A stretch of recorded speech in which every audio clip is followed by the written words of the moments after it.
Hello students, Choubey English grammar में आपका स्वागत है। आज हम सिंथेसिस का अगला रूल लेकर आए हैं, जिसमें हम दो या दो से अधिक सिंपल सेंटेंसेस को प्रीपोजिशन प्लस जेरंड या नाउन के रूल से सिंपल बनाकर जोड़ते हैं। एक सेंटेंस की क्रिया को या तो उसको जेरंड बनाते हैं या नाउन बनाते हैं, या सब्जेक्ट के साथ लिंकिंग वर्ब हो तो पहले से ही नाउन दिया होता है।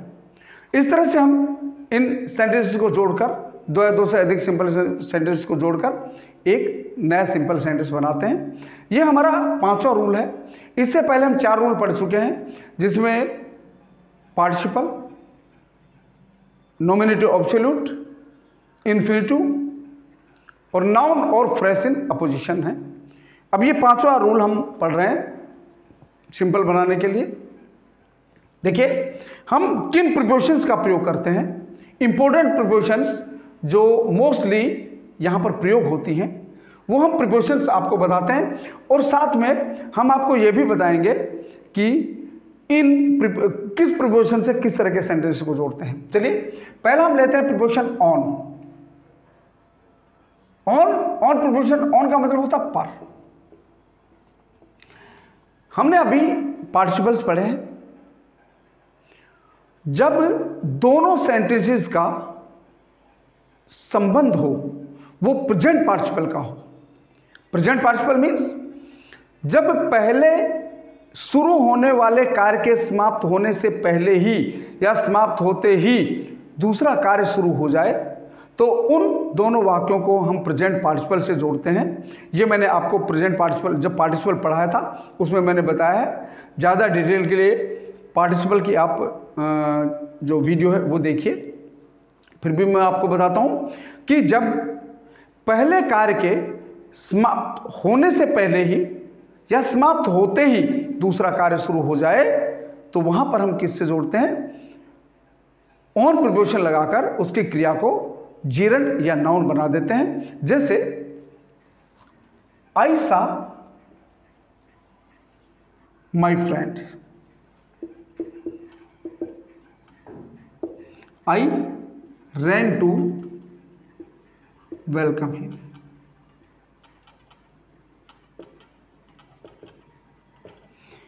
आई सा माई फ्रेंड, मैंने अपने दोस्त को देखा।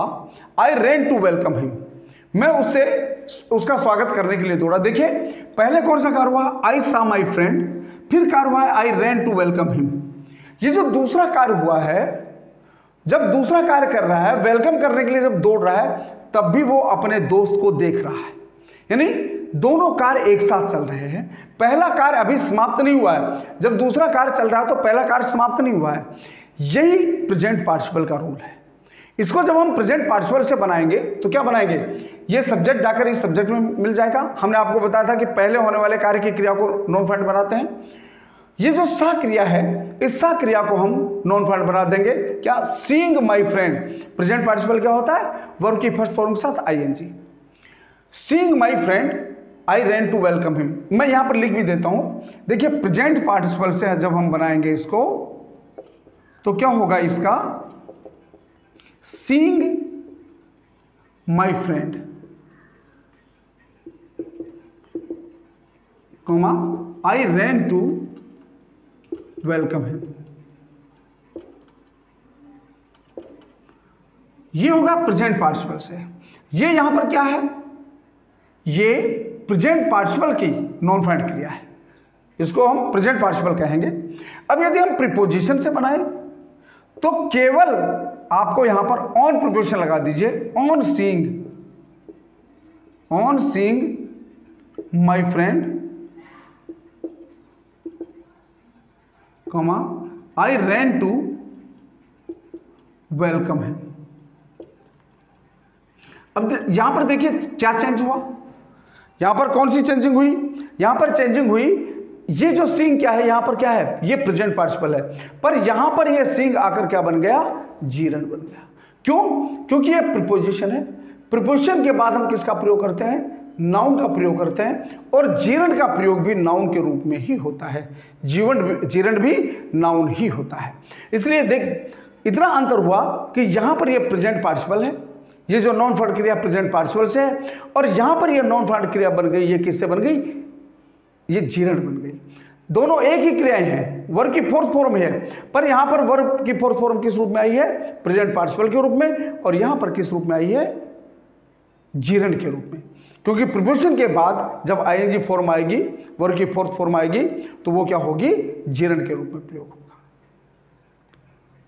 ओके, दूसरा हम सेंटेंस, दूसरी हम प्रीपोजिशन देखते हैं, for.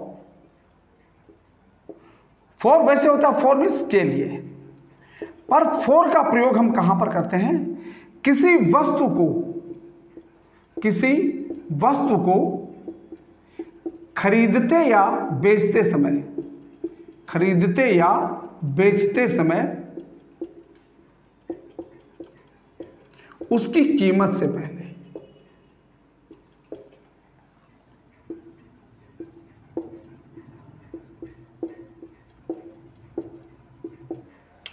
He bought a pen. He bought a pen. He gave 10 rupees for it. उसने एक पेन खरीदा, he gave 10 rupees for it. उसने एक पेन खरीदा, कीमत कितनी है पेन की, 10 रुपीज। इस कीमत को उठाकर हम इसके साथ रख दें, क्योंकि ये गेव, इसकी कीमत दी है, सब्जेक्ट दोनों के एक है, फॉर इट, ये फॉर इट कौन है, पेन है। तो क्या बचा हमारे पास, कीमत बची, ही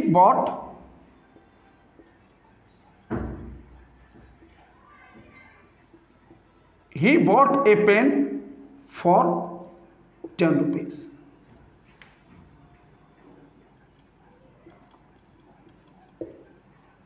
यहां पर जब कीमत आएगी, चाहे खरीदे कोई चीज चाहे बेचें, उसकी कीमत से पहले हम प्रीपोजिशन किसका प्रयोग करेंगे, फॉर प्रीपोजिशन का प्रयोग करेंगे। जैसे my friend sold his car, he got 2 lakh rupees. He got rupees 2 lakh for it. उसने इसकी के कितने पैसे लिए, 2 लाख रुपए। तो क्या हो जाएगा, माई फ्रेंड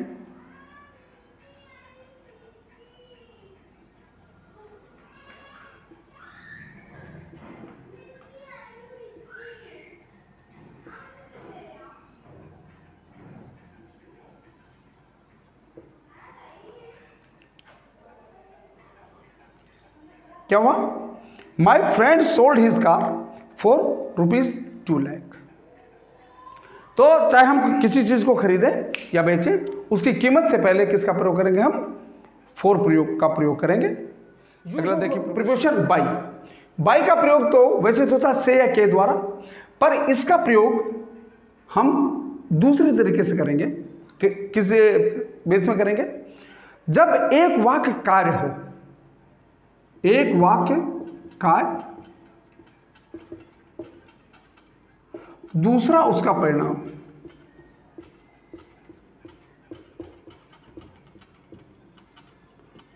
और परिणाम कैसा हो, कार्य के अनुरूप। यानी जिस परिणाम के लिए हम कार्य कर रहे हैं, परिणाम वैसा ही हमको मिले, तो वहां पर हम किसका प्रयोग करेंगे, पहले होने वाले कार्य की क्रिया को जेरड या नाउन से नॉन फाइंड बनाकर क्या करेंगे, बाई का प्रयोग करेंगे। जैसे ही वर्कड हार्ड,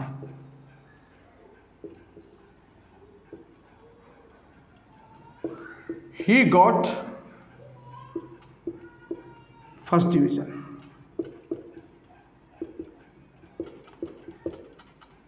उसने कठिन परिश्रम किया, उसे प्रथम श्रेणी प्राप्त हुई। उसने कठिन परिश्रम किया, किस लिए? प्रथम श्रेणी प्राप्त करने के लिए किया, और उसे प्रथम श्रेणी प्राप्त हो गई। यानी ये कार्य उसने किया, इस परिणाम के लिए परिणाम उसको मिल गया। तो जब कार्य के अनुरूप परिणाम मिलेगा तो वहां पर हम प्रीपोजिशन बाई का प्रयोग करेंगे।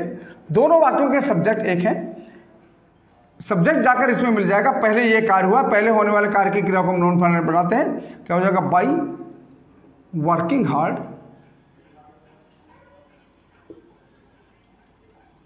He got first division.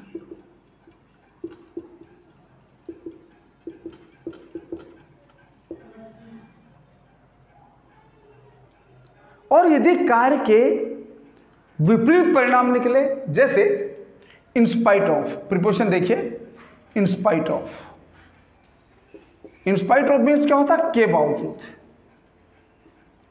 के बावजूद। क्या होगा? जब एक वाक्य कार्य हो,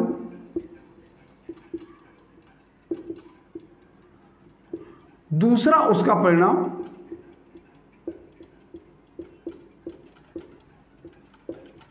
और परिणाम कार्य के विपरीत हो।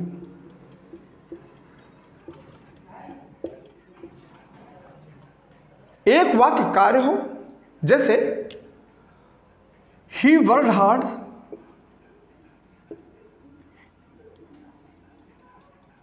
He failed. उसने कठिन परिश्रम किया, वह फेल हो गया। अब उसने यह कार्य किया, परिणाम भी निकला, पर परिणाम उसने कठिन परिश्रम फेल होने के लिए थोड़े किया था, पास होने के लिए किया था ना। पर परिणाम कैसा निकला? विपरीत निकला। जब विपरीत परिणाम निकलेगा तो हम प्रीपोजिशन किसका प्रयोग करेंगे? इन स्पाइट ऑफ का। In spite of working hard, कठिन परिश्रम करने के बावजूद ही फेल्ड, वह फेल हो गया। कठिन परिश्रम करने के बावजूद वह फेल हो गया। तो यहां पर जब कार्य के अनुरूप परिणाम होगा तो प्रीपोजिशन बाई का प्रयोग, कार्य के विपरीत परिणाम होगा तो किसका प्रयोग? इन स्पाइट ऑफ का। अगली प्रीपोजिशन देखते हैं हम, अगली प्रीपोजिशन लेते हैं हम आफ्टर। आफ्टर के बाद देखिए, अभी हमने परफेक्ट पार्टिसिपल पढ़ा था। परफेक्ट पार्टिसिपल में हमने क्या पढ़ा था कि जब पहले होने वाले कार्य के पूरी तरह से समाप्त होने के बाद दूसरा कार्य प्रारंभ हो तो वहां पर हम परफेक्ट पार्टिसिपल का प्रयोग करते हैं। इट मीन्स जब एक कार्य पूरा होने के बाद दूसरा कार्य हो तो वहां पर परफेक्ट पार्टिसिपल मीन्स वहां पर हम प्रीपोजिशन किसका प्रयोग करेंगे? आफ्टर का। जहां पर परफेक्ट पार्टिसिपल का भाव होगा दोनों सेंटेंस में, वहां पर हम प्रीपोजिशन आफ्टर का प्रयोग करेंगे। जैसे ही took food, he went to his office. उसने भोजन किया, वह अपने दफ्तर चला गया। पहले यह कार्य किया, उसके बाद यह कार्य किया। यानी यह कार्य कब हुआ? इस कार्य के होने के बाद। जब के बाद की भाव आएगा तो किसका प्रयोग करेंगे हम? आफ्टर का। After taking food he went to his office. भोजन करने के बाद वह अपने दफ्तर चला गया। I wrote a letter, I posted it. मैंने पत्र लिखा, मैंने इसे डाक में डाला। पत्र लिखा, लिखने के बाद डाक में डाला, तो एक कार्य के बाद दूसरा कार्य हुआ है तो क्या हो जाएगा? आफ्टर राइटिंग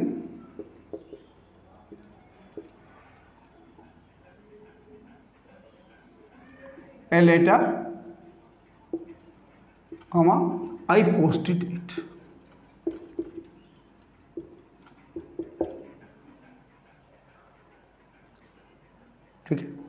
अगला हम देखते हैं एट का प्रयोग। एट मीन्स भी पर होता है, पर एट का प्रयोग हम कुछ ऐसी जगहों पर करते हैं जहां पर किसी एडजेक्टिव के बाद प्रीपोजिशन एट का प्रयोग हो। जैसे ही बिहेव्ड रूडली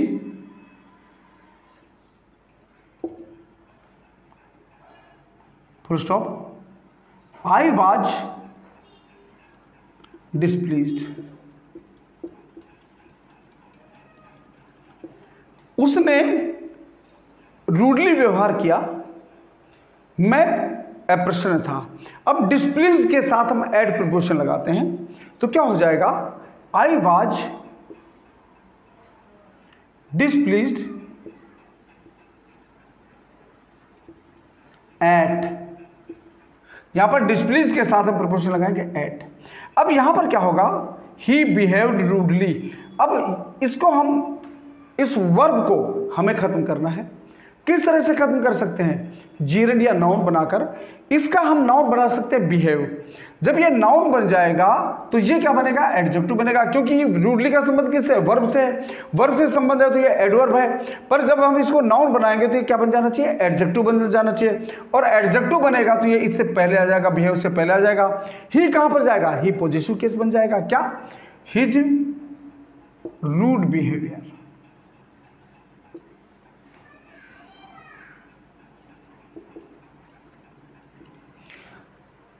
तो I was pleased at his rude behaviour. इस एट का प्रयोग हमने डिस्प्लीज्ड एडजेक्टिव के साथ किया है, क्योंकि डिस्प्लीज के साथ एट का प्रयोग होगा।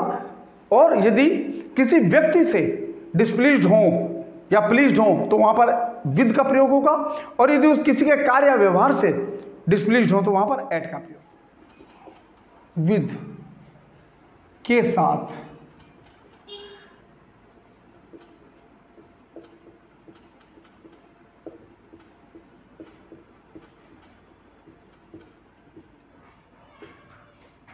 Mohan is ill, he has high fever. देखो, जब एक वाक्य में हैज का प्रयोग और हैज के बाद विद का नाउन का प्रयोग हो, क्योंकि हैज जब लिंकिंग वर्ब होगी, ये हैज लिंकिंग वर्ब है जब लिंकिंग वर्ब होगी तो इसके बाद नाउन का ही प्रयोग होगा। हैज है, हैड आए लिंकिंग वर्ब के रूप में और उसके बाद नाउन का प्रयोग हो, तो हमेशा ध्यान रखिए कि यहां पर हम किसका प्रयोग करेंगे, विद का प्रयोग करेंगे। क्या होगा, Mohan is ill with high fever. Mohan is ill with high fever. I saw a man, he had a stick in his hand। अब देखिए यहां पर भी I saw a man, मैंने एक आदमी देखा। इस आदमी के हाथ में क्या थी, एक स्टिक थी। ये हेड आया है और इसके बाद ये नाउन आया है, लिंकिंग वर्ब के रूप में हेड का प्रयोग है। उसके बाद नाउन आया है, इसको ही को जाकर हम मैन में मिला देंगे, हेड को हटाकर यहां पर प्रीपोजिशन विद लगा दीजिए। I saw a man with a stick in his hand. I saw a man with a stick in his hand. तो यहां पर हमने किसका प्रयोग किया, विद का। अगला हम यूज देखते हैं बिसाइड्स।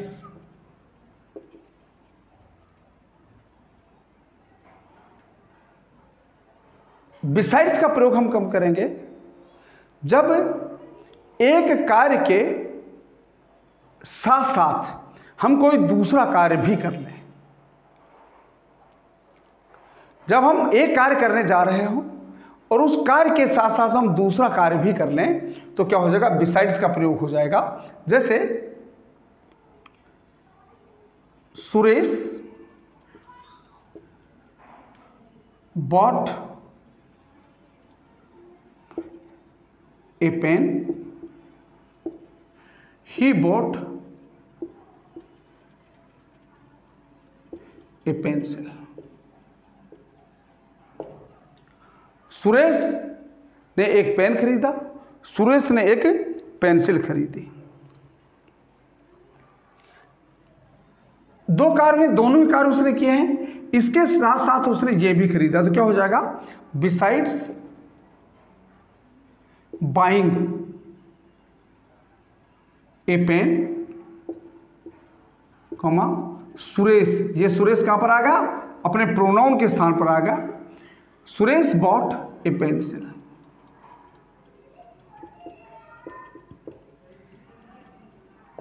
जैसे he taught me,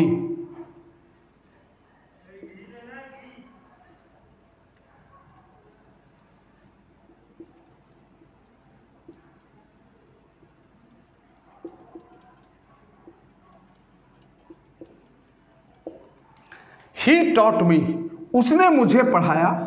he gave me 10 rupees, उसने मुझे 10 रुपए दिए। दोनों काम कर दिए, पढ़ा भी दिया और 10 रुपए भी दे दिए, दोनों काम हो गए।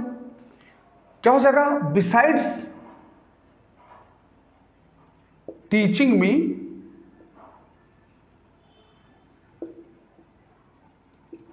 He gave me 10 rupees।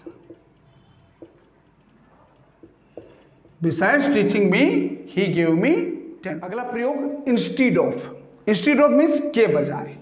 अब देखिए, इससे के बजाय से ही हमको इसके अर्थ से ही पता लग रहा है कि जब हम एक कार्य करने जाएं और वो कार्य न करके दूसरा कार्य कर लें। जैसे the boy went two by a book, he bought a bed। बच्चा खरीदने क्या गया था? ए बुक, एक पुस्तक खरीदने गया था। खरीद क्या ली? एक बेड खरीद लिया। बुक नहीं खरीदी, बेड खरीद लिया। जब कार्य करने जाए कोई और उसके बजाय दूसरा कार्य कर लें, तो किसका प्रयोग करेंगे हम यहां पर? प्रीपोजिशन इंस्टीड ऑफ का। इंस्टीड ऑफ मीन्स के बजाय। बुक खरीदने के बजाय उसने एक बेड खरीद लिया लड़के ने। इंस्टीड ऑफ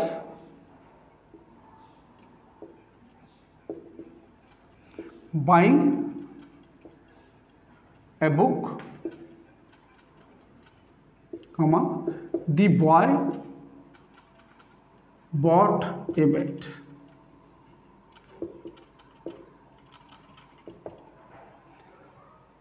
बुक खरीदने के बजाय बच्चे ने एक बेड खरीद लिया।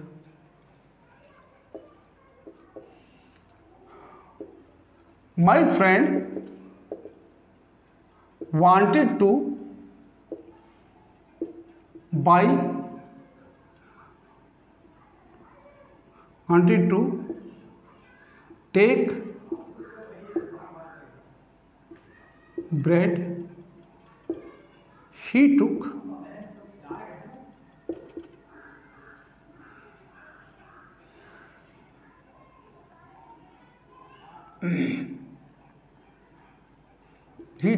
samosas। ब्रेड खरीदना चाह रहा था, लेना चाह रहा था, उसने समोसे ले लिए। क्या? Instead of taking bread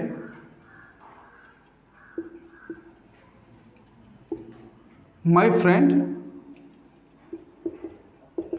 took samosas. अब अगला हम प्रपोजन देखते हैं। ये हमको विद के साथ ही बता देना चाहिए था आपको। विदाउट, विदाउट मानी के बिना।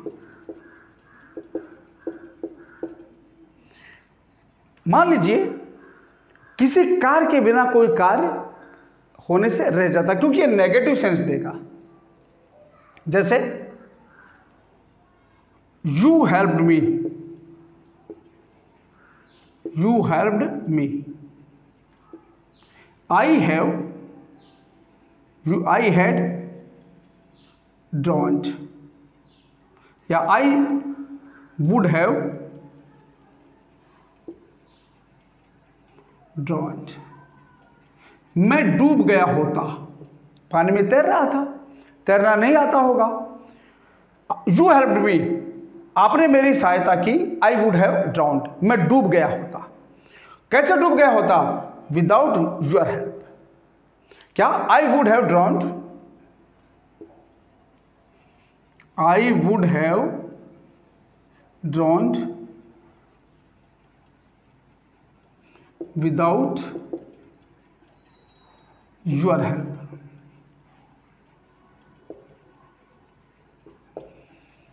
आई would have drowned without your help, बिना तुम्हारी सहायता के मैं डूब गया होता।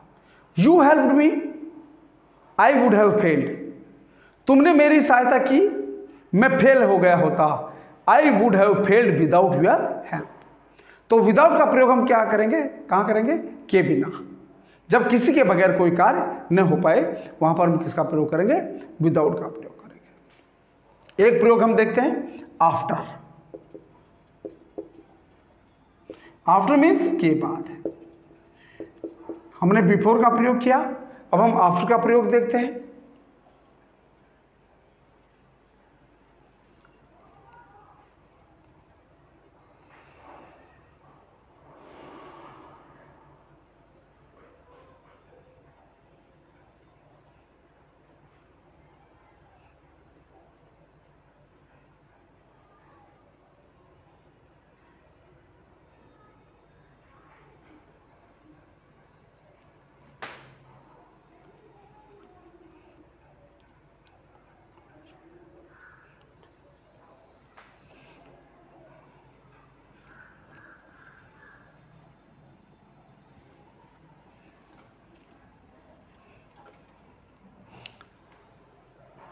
अगला यूज हम बिफोर का देखते हैं। आफ्टर का हमने प्रयोग किया, अब बिफोर का प्रयोग देखते हैं।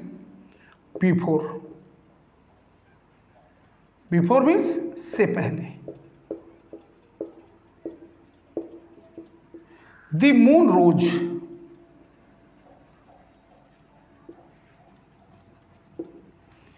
There journey was not ended.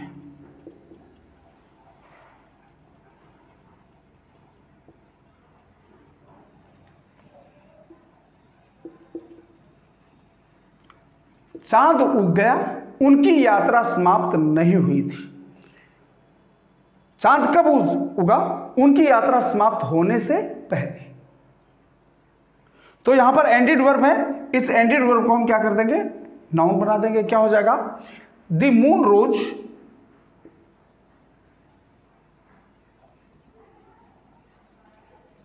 Before the end of their journey. The moon rose before the end of their journey. अब ये प्रीपोजिशंस हमने आपको बताई। इन प्रीपोजिशंस पर आधारित एक्सरसाइज हम आपको देंगे।